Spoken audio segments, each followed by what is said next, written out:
कनी लगा दियो काजर ये नहीं लगतई माँ के नजर ये नहीं लगतई माँ के नजर ये गंगा जल से पैर पखारू करुण माँ के आदर ये करुण माँ के आदर ये गंगा जल से पैर पखारू करुण माँ के आदर ये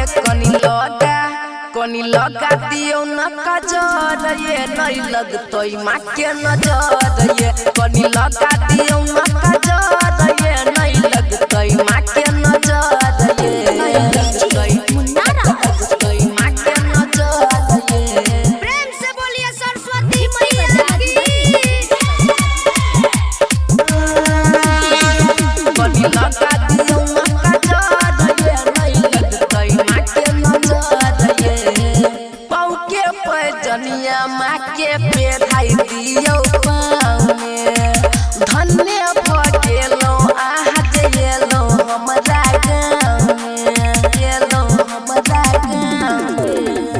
पाँव के पैजनिया माँ के पेढ़ाई दियो पाँव में धन्य भगेलो आज एलो हमरा गाँव में देव के दुलारी प्यारी मैया छै हमर ये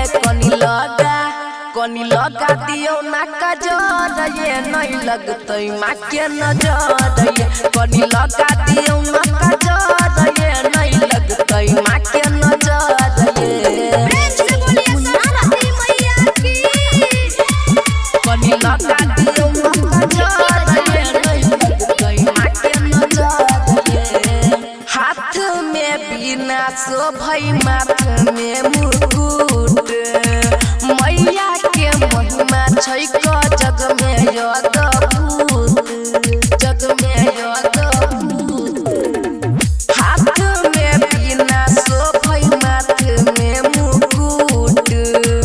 मैया के महिमा छै क जग में अद्भुत राइटर राधे राघव राहुल के मानु कहल ये कनी लगा दियो ना काजर ये नहीं लगतई माँ के नजर ये कनी लगा दियो ना काजर ये नहीं लगतई माँ के नजर ये गंगा जल से पैर पखारू करुण माँ के आदर ये कनी लगा दियो ना काजर ये नहीं लगतई माँ के नजर ये कनी लगा